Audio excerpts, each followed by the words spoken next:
Halo, ketemu lagi sama Pingpong Plus. Kali ini kita ada si Black. Ini kayu dari Andro. Ini Andro Inizio Offensive 5 plywood.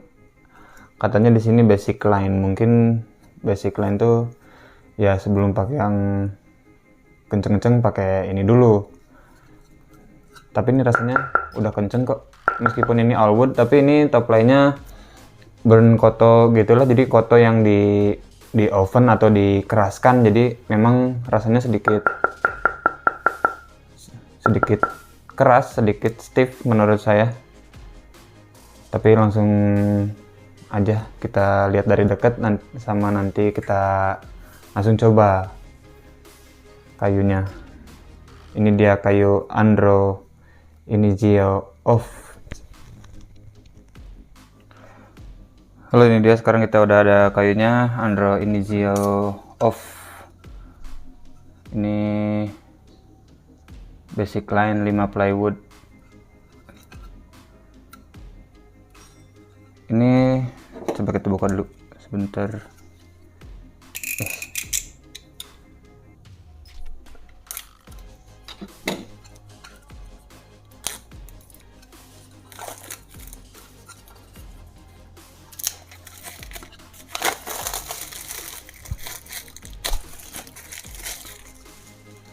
Nah, ini 5 plywood dan top line-nya koto.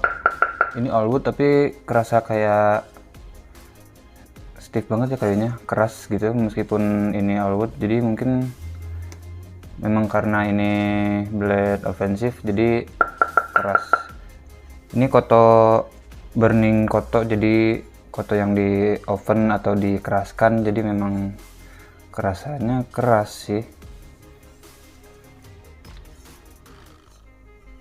Ini ada tagnya Andronya Inizio Off, belakangnya polos kosong. Kalau koto ada itunya enggak ya, fiskal tapi nggak kelihatan soalnya hitam.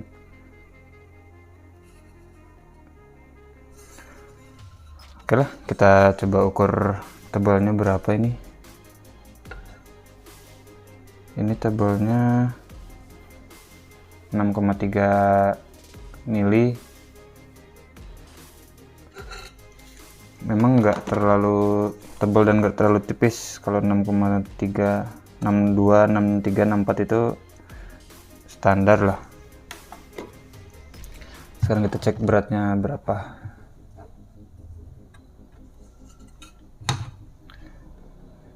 Ini beratnya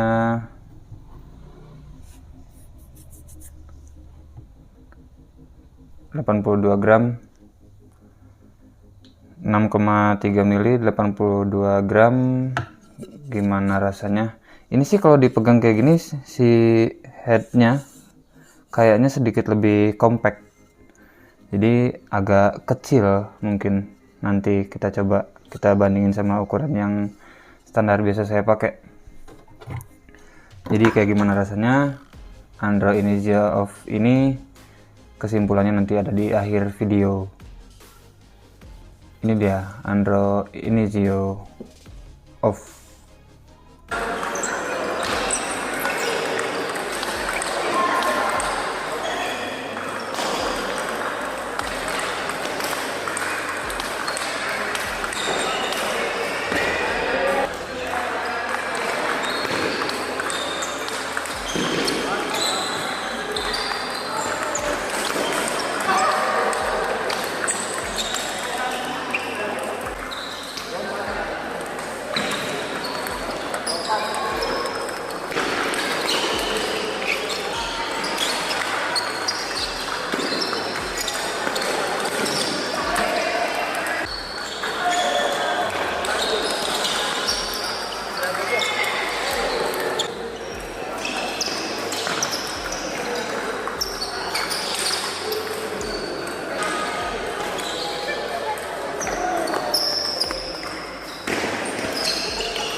Halo, kita balik lagi. Tadi kita udah coba kayunya, ini Andro Inizio off.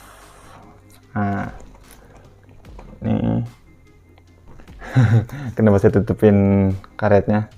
Ini karet lain, bukan karet yang kemarin kita coba buat waktu testing kayu ini.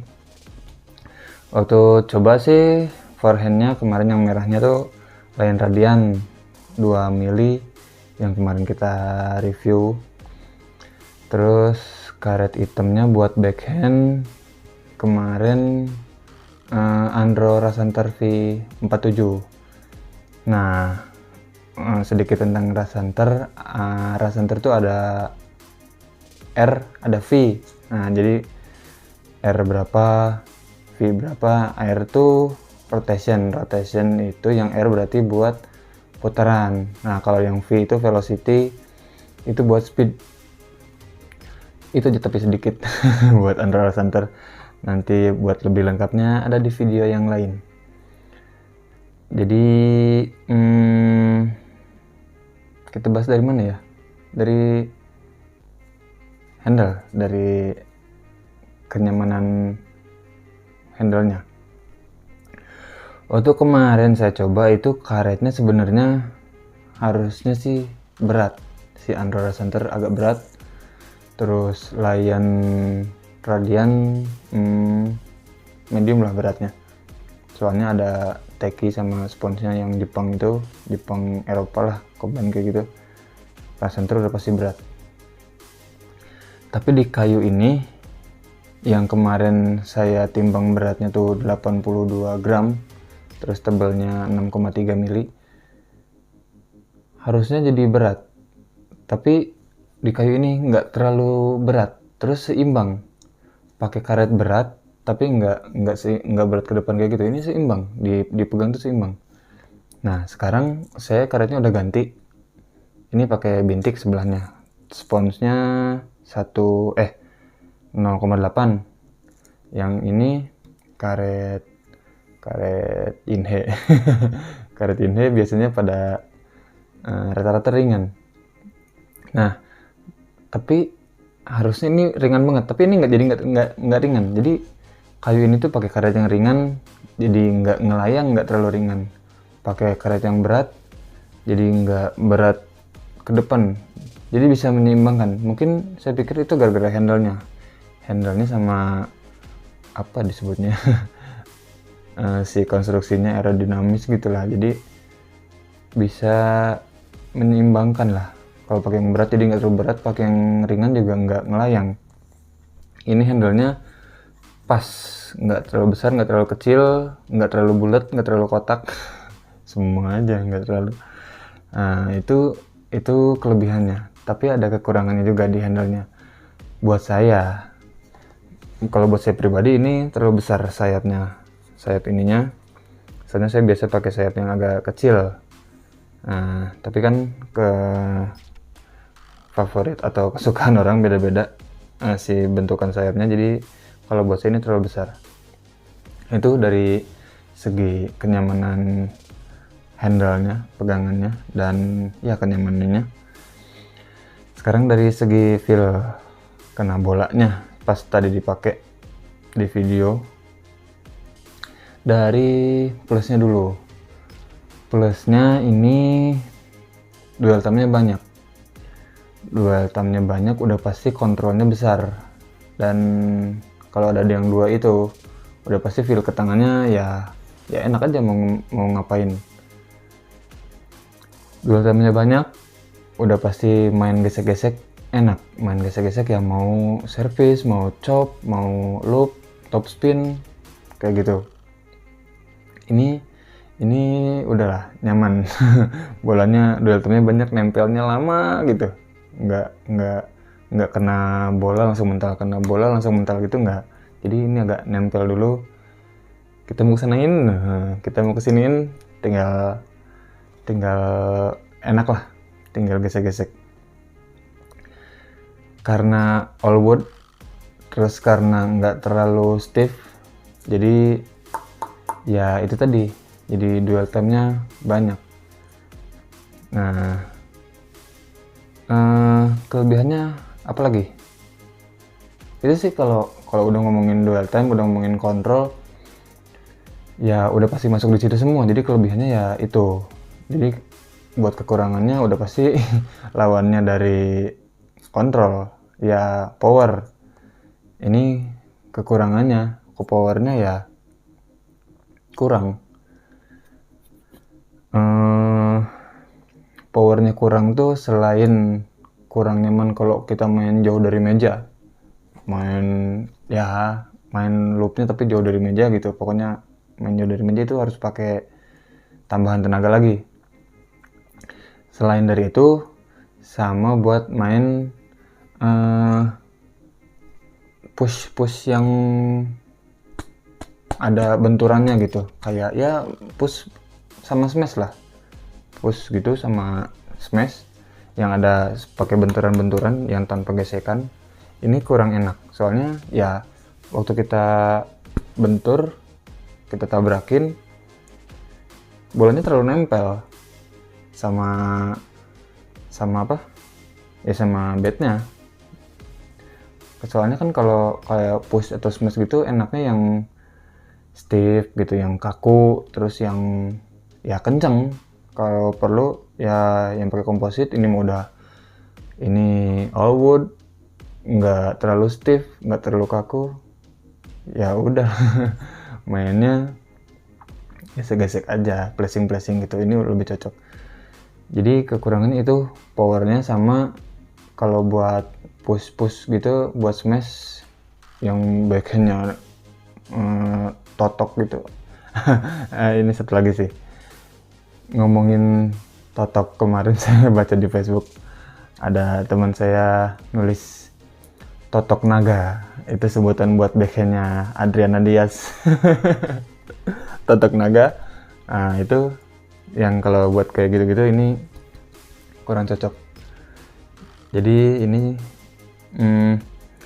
bagusnya buat pemain yang seneng gesek-gesek sama seneng flashing, kontrol. Jadi dua itu udah masuk ke kontrol lah, gesek sama flashing.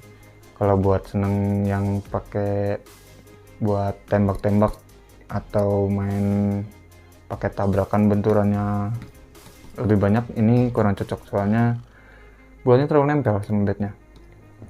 Nah itu plus minusnya. Sama ini satu lagi, menurut saya sih cocoknya pakai karetnya yang soft. Kalau nggak soft tuh, atau gini lah, karetnya yang soft dan tensor atau high tension lah. Jadi karet-karet yang lebih dari karet yang standar. Yang tensor kan lebih ada lebihnya, high tension ada lebihnya, kayak gitu-gitulah. Itu lebih cocok. Meskipun high tension atau tensor yang kenceng, tapi pakai karet ini bakalan keredam kok. Pakai kayu ini bakalan keredam.